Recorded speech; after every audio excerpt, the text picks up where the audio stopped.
Kuanzwa kuna kisisa, Yesu aponesa, irosoko raura, Yesu aponesa, siwisanyika zese, kumirio kwenyanza, tenzia notituma, Yesu aponesa, tumiranyi panyanza, Yesu aponesa, unzanyi banyangazi, Yesu aponesa, imbanyi wazituwa, kanawari panyanza, pasiri tazorinzwa, Yesu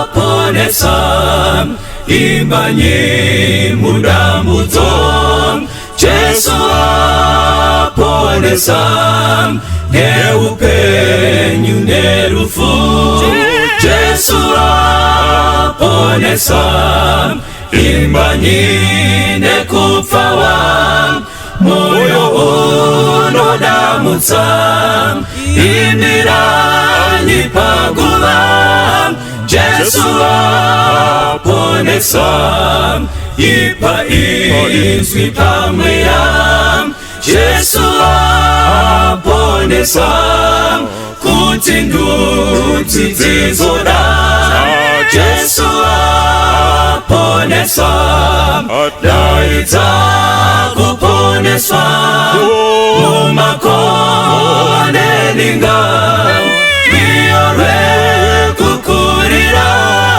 Yesu aponesa, ipa izwi pamweya, Yesu aponesa, kuti nduti dzizoda, Yesu aponesa, daidza kuponeswa, mumakonde ninga, miore kukurira, Yesu aponesa, daidza kuponeswa, mumakonde ninga, miore kukurira, Yesu aponesa, miore kukurira, Yesu aponesa, miore kukurira, Yesu aponesa. Mark chapter 10, verse 46 kusvikira pa verse ya 52. Ndichawerenga makateerera. Vakasvika Jeriko. Zvino wakati achibuda Jeriko navadzidzi vake navazhinji, Bhatimio mwanakomana waTimio, raiva bofu riri rombe, wakanga agere pazhira. Apa kanzi nzira, but ndibvumidzewo ndingotiwo zhira. Iye wakati anzwa kuti ndi Jesu weNazareta, akatanga kudanidzira achiti, mwanakomana waDhavhidhi ndinzwirei ngoni. Vazhinji vakamurayira kuti, iwe nyarara. Ndorangirwa ndoga, iwe nyarara. Asi iye wakanyanya kudanidzira kwazvo achiti, mwanakomana waDhavhidhi ndinzwirei ngoni. Verse 49. Papo Jesu akamira akati, mudanei. Vakadana bofu vachiti kwariri, tsunga moyo, simuka unokudana. Ipapo akarasha nguo yake, akasimuka akaenda kuna Jesu.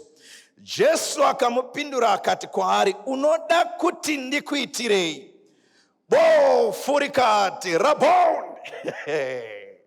Raboni, kuti ndione. Ndo pari kubva musoro wedu wenyaya nhasi. Raboni, kuti ndione. Jesu akati kwaari, enda hako, kutenda kwako kwakuponesa. pakarepo akaona akatevera Jesu munzira. Mwari akomborere kuverenga kwezwi rake. Shall we pause for prayer? Father in heaven, speak to us now. In Jesus' name we pray, amen. Saka pano tinosangana na Jesu achibuda muguta reJeriko. Kaiverenga zvakanaka nga achibuda akananga achenda kuJerusarema. Now Bible richitsanangura paanobuda muJeriko kuno vazhinji vakanga varipo vachita mutsindo vachifamba naJesu nekuti Jesu wanga aita mukurumbira. Saka pane gurumwandira nechaunga chakange chiripo chichitevera Jesu, vachifamba vachibuda muguta vakananga nzira inoenda kuJerusarema. Zvikanzi vazhinji vakanga varipo navadzidzi vake navazhinji vakanga varipo, asi neuzhinji hwevazhinji vanga varipo, the Bible makes a sudden turn and focuses our attention on blind Bartimaeus. Bible rinobva pavazhinji richienda pano umwe chete ainzi Bhatimeo mwanakomana waTimeo. Zvikanzi neBhaibheri rakanga riri bofu, pamusoro peubofu rakanga riri rombe. It's bad enough to be blind, but it's seriously bad to be blind and poor. Saka Bhatimeo raiva bofu asi rakanga riri rombe. He was poor and he was a beggar. Saka mukaiverenga zvakanaka, Bhatimeo waigara pasuo raibuda muJeriko richienda kuJerusarema. Saka vanhu ava kazhinji ava vaikumbira vakanga vari varombo vaindogara pamasuo emaguta nekuti ndo paipinda nekubuda nevazhinji. Saka mukara vaJeriko rakanga riri guta raigara vanandisu vacho panguva iyoyo. Ndo kwaigara matax collectors vachifamba vachienda kuJerusarema. Ndo kwaigara zvakare vaprista vafundisi vaigara muJeriko vachienda Jerusarema kwavaindoita marusando vachidzoka Jeriko. Saka it was a strategic position for blind Bartimaeus to beg from, nekuti vafundisi vaigona kumubatsira nembozha mbinga dzaigona kumubatsirawo pagedhe ipapo. Saka akanga aripo Bhatimeo agere pamukova. Zvikanzi ndokuhwa ruzha nenoise nezhowezhowe yakanga ichiitika, neruzha nezhowezhowe yakanga ichiitika. Ndokubvunza kuti nai varume nai varume, chii chiri kuitika? Where is the noise coming from? Zvikanzi nevanhu ndiJesu weNazareta ari kupfuura. It's Jesus of Nazareth who is passing by. Now that introduction was supposed to have shattered the hope of Bartimaeus. Tariro yangu ndopa yaiperera ipapo, because I would have asked the same question. What good can come out of Nazareth? Kochichakanaka chingabuda muNazareta. Saka panopiwa Jesu introduction kuti ndewe Nazareta. Nazareth is a poor city. Kaguta kadukuduku. Very poor. Nothing could come out of Nazareth. Saka wakaverenga nezveNazareta vanotokudza kuti kwaingogara vanhu vaingosvika kuda kana 500. They were just a bunch of poor people vaigara muNazareta. Saka kuti pangabuda muchakanaka chingaita mutsindo chingakonzeresa noise from Nazareth zvazvisingaiti. But panonzwa kuti ndiJesu weNazareta, ndo panodedzera Bhatimeo kuti mwanakomana waDhavhidha ndinzwirei ngoni. So the introduction did not shatter the hope of Bartimaeus. In fact, his hope and faith was aroused by knowing that it's Jesus from Nazareth. Zvikanzi mwanakomana waDhavhidha ndinzwirei ngoni, son of David, have mercy on me. Now, Bhatimeo ndeatoziwa kuti ari kupfuura apa is the son of David, not just the son of Joseph. Now regai ndikuudzei, son of David. Son of David was a messianic title. It was not an ordinary title. So Bartimaeus is acknowledging kuti ari kupfuura is the fulfillment of the Old Testament prophecies. The son of David is passing by. But chinondityisa nekundishamisa ndechekuti blind Bartimaeus knows kuti ari kupfuura is the son of David, when those who had eyes, the crowd, could not see that the son of David is passing by. Both risingaoni ndo riri kuona kuti pari kupfuura mwanakomana waDhavhidha. Vazhinji havasi kuona. So the blind man could see that he had a need for the son of David, when those with eyes could not see their need for Jesus. Vanhu vari kunzwapo ndonaki kwandoka vakanga vainazvo havana kuziva kuti ndo vasina, asi akanga asina ndiye akaona kuti haana, ane zvaari kuda. Oftentimes, when we think we have it, we don't see our need. Oftentimes, when we think we have it in life, we don't see our need for the Savior. We don't see our need for the Son of David. When our health is there, we don't see the need for the Son of David. Kana mabasa achipo, we don't see the need for the Son of David. When your wife is still at home, you don't see the need for the Son of David. When your husband is still there, you don't see the need for the Son of David. When your children are still obedient, you don't see the need for the Son of David. Until you don't have, you may not see that you do not have and you need a Savior. So, vaJudah vakange vasina kuona that they had a greater need than what Bartimaeus needed. For they were poor spiritually and they were blind spiritually, but they thought they had it. Zvikanzi panapa naBartimaeus mwanakomana waDhavhidha ndinzwi rengoni. Saka paari kuti mwanakomana waDhavhidha, vaFarisi vari kuti mwanakomana waJosefu. Bartimaeus paari kuti mwanakomana waDhavhidha, vaFarisi vari kubvunza kuti chii chakanaka chingabuda muNazareta. Bartimaeus paari kuona kuti uyu mwanakomana waDhavhidha, vaFarisi vari kutoshaya kuti uyu ndianiko. So they are just making noise and crowding Jesus, but not realizing their need for the Savior. Saka Bartimaeus ndiye ari kuziva kuti uyu mwanakomana waDhavhidha, uyu mwanakomana waDhavhidha, uyu ndiye the promised one. He is the Messiah. When the Jews and the Pharisees were still wondering and asking to find where the Messiah is coming from, by faith, Bartimaeus was holding on to the Son of David. Vamwe vachiri kutsvaga, vanarabhi venguva iyoyo nevafundisi vachiramba kuti muponesi ndiani. Bartimaeus knew that the Savior is passing by, that the promised one is passing by, that the Son of David is passing by. Pane vazhinji vari pano vachapotswa neruponeso because they are seeking for glamour and glitter, for them to believe we are moving with God's church to Zion. Pane vazhinji vachiri kutsvaga meni nempande kuti utange warira, for them to believe that this movement is taking us home. This ship is taking us home and home and home. Vachiri kutsvaga. But blind Bartimaeus is crying and saying, Son of David, have mercy on me. Have mercy on me. Have mercy on me. Have mercy on me. Mercy. Let me talk a little bit about mercy. Now mercy, Bartimaeus knew that in approaching Jesus, I have nothing that makes me deserve his grace. Andina chandinacho chingaita kuti vandinzwewo mwanakomana waDhavhidha. Andina chakanaka chingaita kuti andinzwewo mwanakomana waDhavhidha.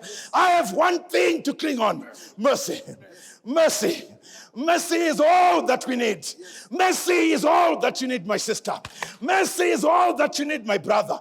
Not even your suit, not even your glamour, not even your worship, not even your preaching, not even your singing, but mercy. But mercy, mercy, wonderful grace, marvelous grace, wonderful grace, infinite grace, mercy and mercy alone. So Bartimaeus is saying, Lord, you don't owe me anything. Lord, I'm not obliged to receive anything. Mwari handina chakafanira kuti ndiwane kwamuri, asi nyasha dzoga, nyasha dzoga, nyasha huru, nyasha guru. Mercy, mercy, mercy is all that David needed. Zvikanzi mwanakomana waDhavhidha, ndiwireiwo ngoni. Bhaibheri robva rataura, ukaenda naro pana vhesi ya 48. Zvikanzi vazhinji vakamurayira kuti anyarare. Instead of keeping on crying, they told Bartimaeus to shut up. Saka pano ari kudaidza anonzi Bartimaeus. Ari kudaidza to the Son of David. Bartimaeus harisiro zita rake. Isituation yakamukomberedza. Mukadzidza muchiGreek, Timaeus zvinongoreva kuti unclean. Saka pari kunzi Bartimaeus. Zviri kunzi son of a filthy man. Son of an unclean man. Saka pari kudaidzwa. Asi kudaidzwa nezita rake. Number 1. Asi kudaidzwa nezita rababa wake. Number 2. Ari kudaidzwa nesituation iri pana baba wake. Saka ndo yaanozika mwanayo. But when the son of a filthy man called, the son of David hearkened to the call. Akanzwa kuti pana adaidza. The son of David izita rine royalty mukati. Asi munhu akajairika ndi mambo. Saka ari mambo adaidzwa nemunhu ari an outcast ndobva ateerera.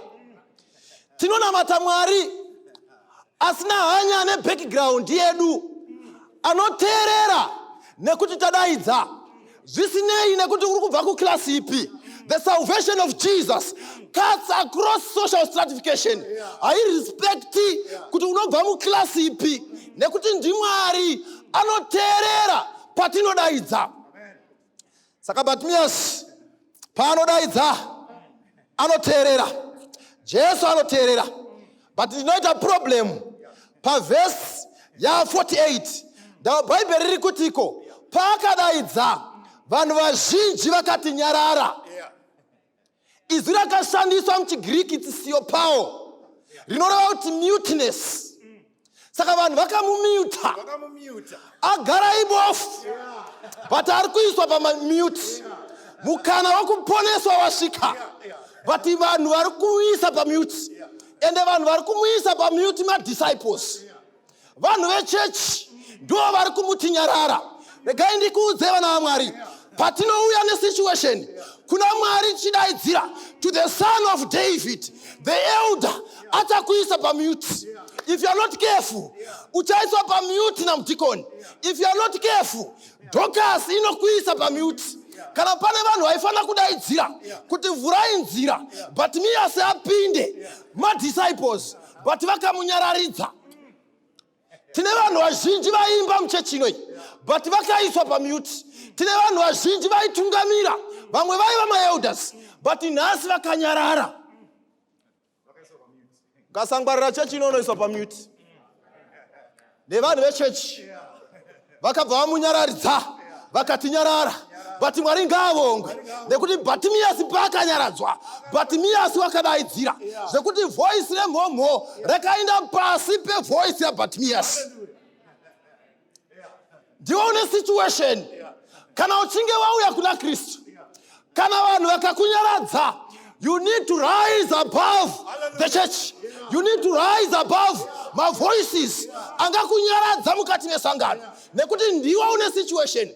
But Jesu akuinda Jerusalem, and no one knows kuti uchadzoka here. Saka ukarega Jesu achinda ukanyarara, uchasara nesituation yako. Saka Mwari ngaavongwe. Mukati menoise Jesu akanzwa voice risiri noise. Mukati mevanhu vechaunga vaita ruzha rwakasiyana siyana, Jesu akanzwa kudaidzira kusiri noise. Akati pana ari kudaidza. Zvisinei nekuti pane vanhu vakawanda, Jesu akanzwa voice remunhu aibva pasi pasi pesociety, a riffraff of the society, a man akanga ari marginalized, but paakadaidzira Jesu akateerera.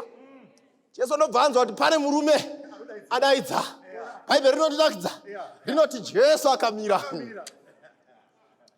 Panga pachiendwa Jerusalem, but Jesu akamira. Ndaitsvaka vanoverenga vachikomenda pakumira kwaJesu. Vaiti Jesu akaziva kuti Bartimaeus haoni. Saka ndikangoita mistake yekufamba, Bartimaeus haachandiwani panga ndiri. Saka Jesu akaramba akamira. Akati pandapedzisira kutaura naye, ndo paanofana kundiwana ndakamira. Makandei haoni. Saka dei akangomeka a step. Aizosvika wabata vanhu pasina Jesu. Saka Jesu akamira. Akati Bartimaeus kusvika wauya ndakakumirira. Regai ndikuudze vana vaMwari, musipakanetsa marriage ukadaidzira Jesu akamira. Nanhasi Jesu achakangokumirira. but dambudziko hausi kuuya. Musi wakamiswa basa ndobva wadaidzira denga rakazvinzwa, Jesu akamira. Saka nanhasi Jesu achakamira. Pane nyaya inondifadza, vanhu vari munyaradza vaya pavakaona kuti Jesu amira. Ndava kunonzi vadzidzi pavaiona Jesu achienda Jerusalemu, mupfungwa dzavo vaiti this man is a political king. Saka vaiti takuenda kunokudubura umambo huriko. Saka kwavari it was a royal procession.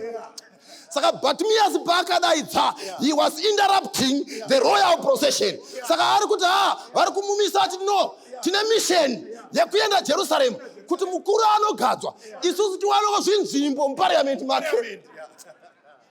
Saka uda kuti disturb vanga vane mainterest mukati meprogram dzaJesu.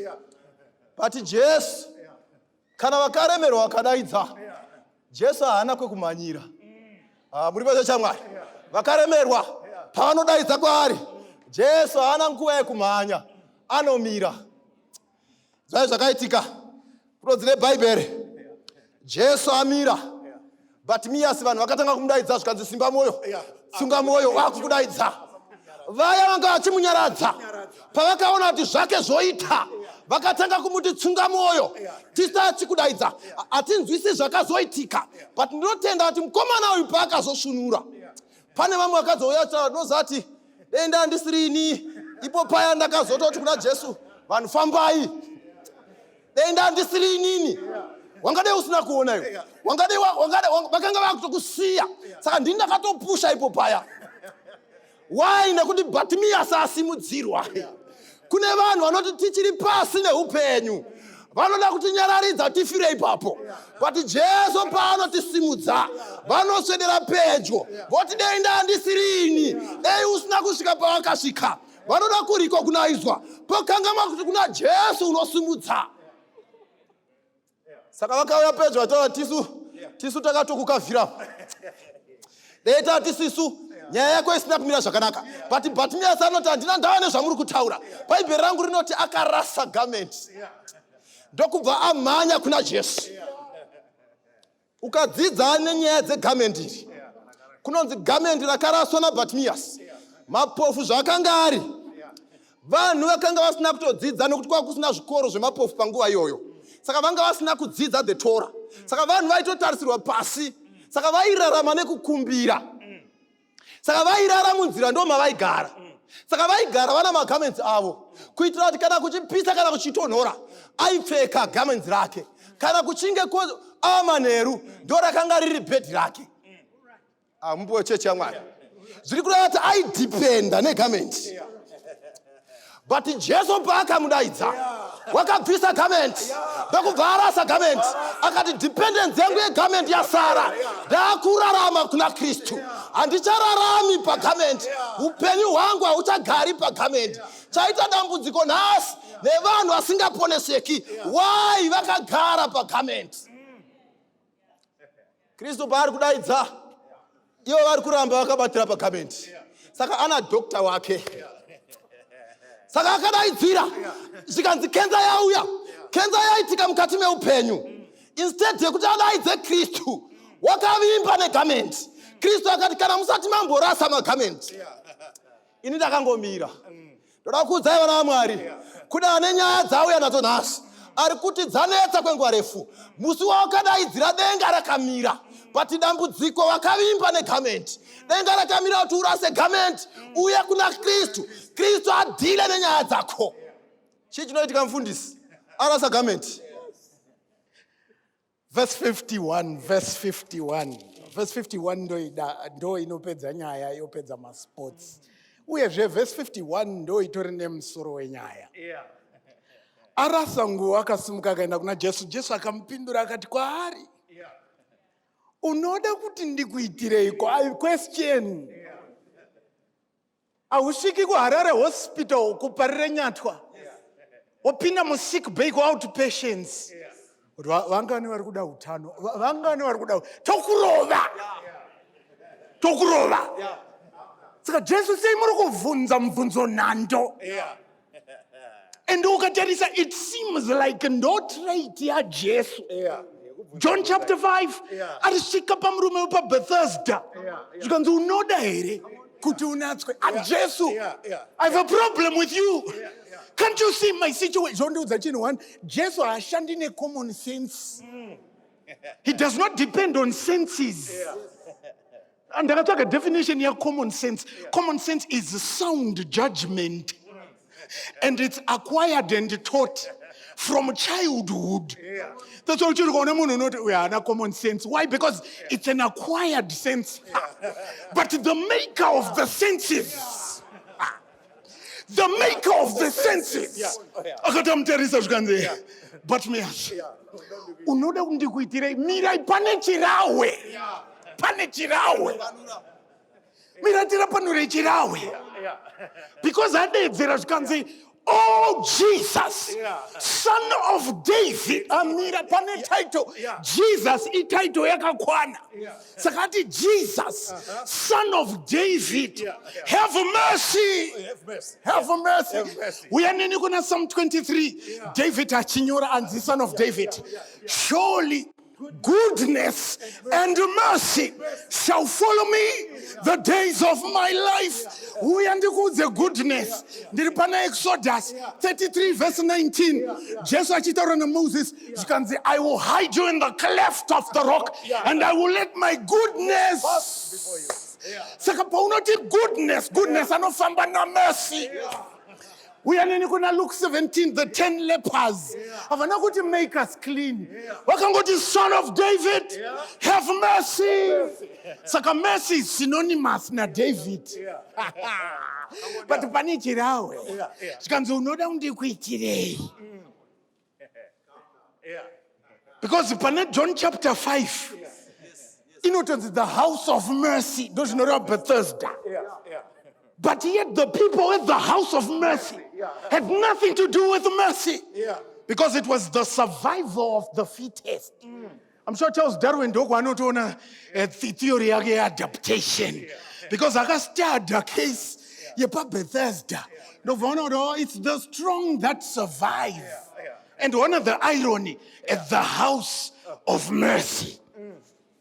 You can be at the house of mercy and have nothing to do with the mercy. Saka Jesu pari kuvunza. Chikanzi Bartimaeus, unoda ndikuitirei? Chirawe ndeichi. Because the Bible rati irombe. Aoni. Saka Bartimaeus unorarama nema alms. Saka unoda ndikuitirei? I can give you the alms of the day. And I'm done with you. Saka Jesu igona ngoburitsa 5 US. Omuti tenga chingwa. Because the ndoza uri kuda. Ndoza wagara unorarama nazo. What do you want? So I'm sure in Bartimaeus' mind akuvunza. Kuti ndotanga ne priority ipi. Because there are people who come to church. But they have nothing to do with salvation.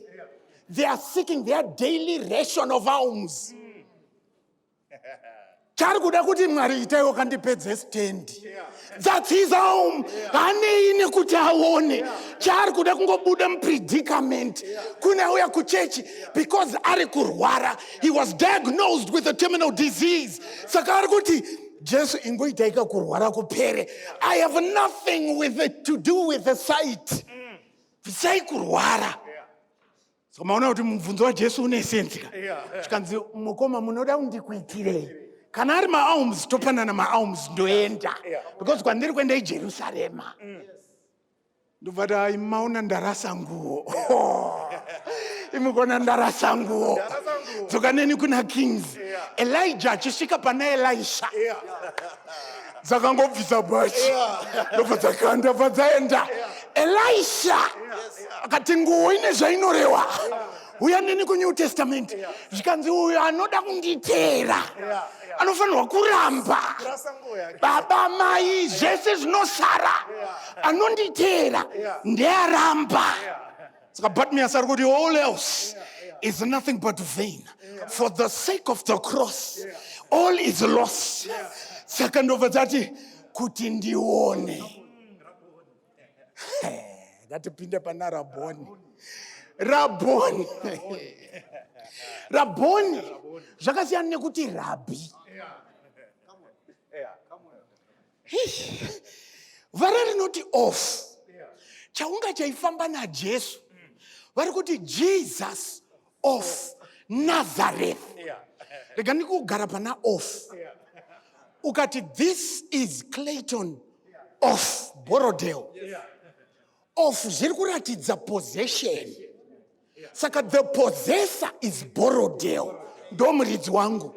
Saka Clayton is belonging to Borodale. Borodale is the possessor. Saka hapana personal pronoun. Saka pavari kufamba na Jesus of Nazareth. He belongs to Nazareth, not us. Tingori part of the procession. Wana gudza mudungwe. But ane kwano belong. Bartimaeus. Paanzwa manje. Ati Raboni.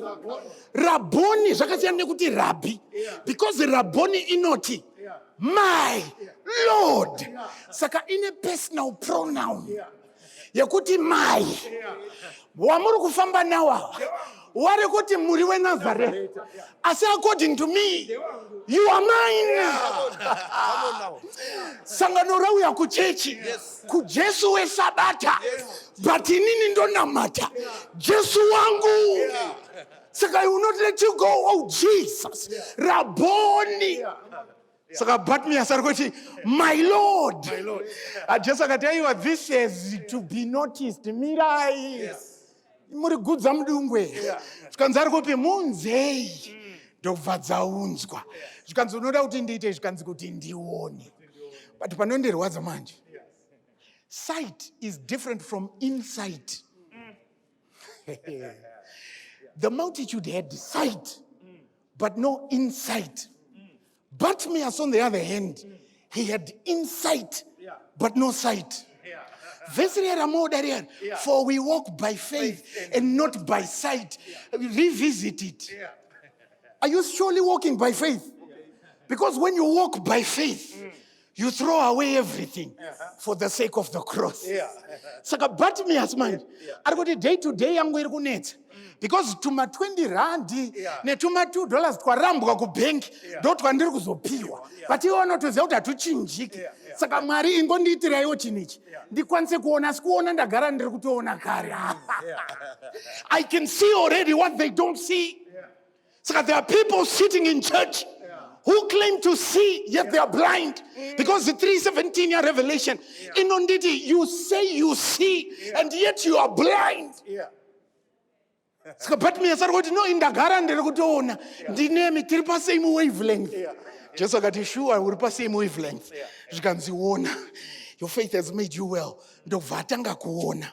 But mugawarenga verse 52. Verse 52. Just like kwari endako.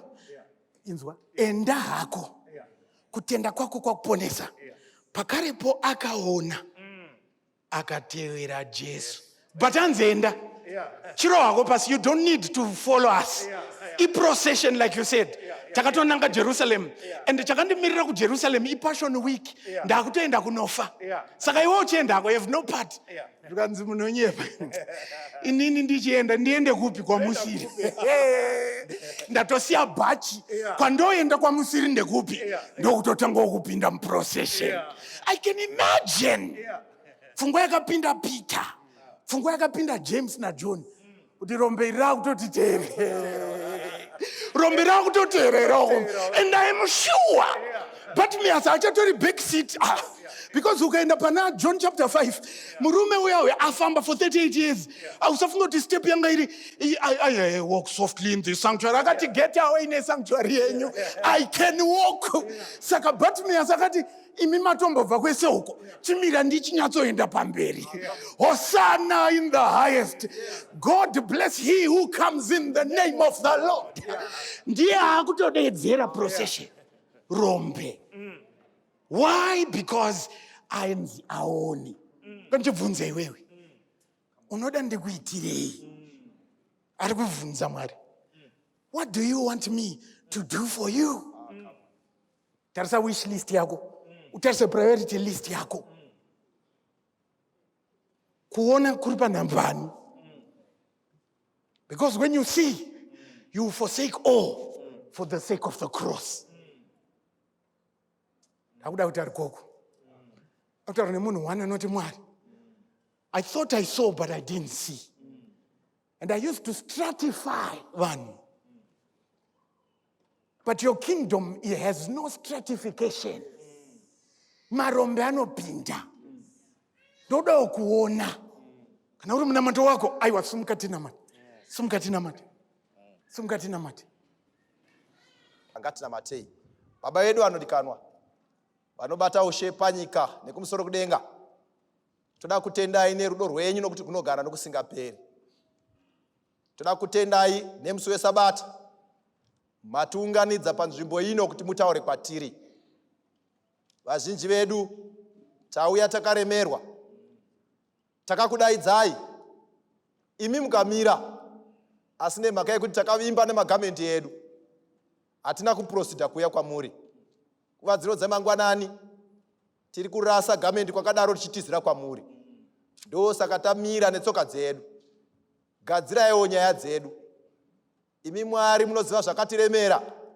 But musatendedza tibve panzvimbo ino takadaro. Tipeiwo simba mushandire upenyu. Vari kumba pavachazviona vagobvunza kuti zvafamba sei, tigoti kuna Jesu unopona. Tine urombo nekuti takanyaradzwa nechechi tikanyarara. Takanyaradzwa neshamwari tikanyarara, nyambisirwa tisine dambudziko. Nhasi tiri kudaidzira. Toda kutendai nekuti nzeve yenyu iripo kunzwa vana venyu vachichema. Matiropafadza. Tibatsirei tizivisewo vamwe nezvokunaka kwenyu. Ndo munamato wedu muzita raJesu nokunamatai. Amen. Musandipfure tenzi, inzwa ndochema. Apo madaidza vamwe, musandipfure.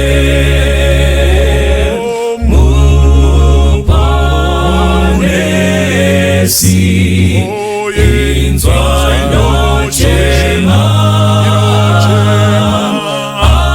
Apo madaidza vamwe, musandipfure. Ndipenyiwo wenyu mutsa, ndinokumbira. Ndiri kupfukamira nekudawira.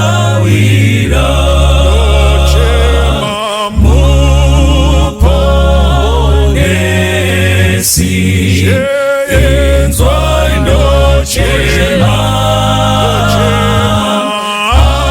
Apo madaidza vamwe, musandipfure. Ndinomusimbira Jesu, ndinokutsvaka.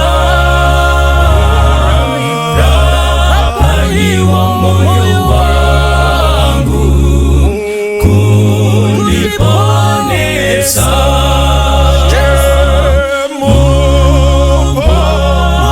Muponesi, inzwa ndochema. Apo madaidza vamwe, musandipfure. Muritsimbe rangu tenzi, zvene upenyu. Hakuchina mubatsiri, asi Jesu. Ndochema Muponesi,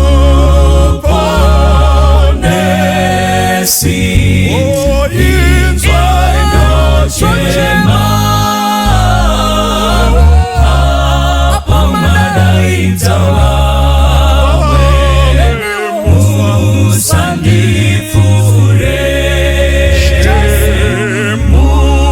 Muponesi, inzwa ndochema.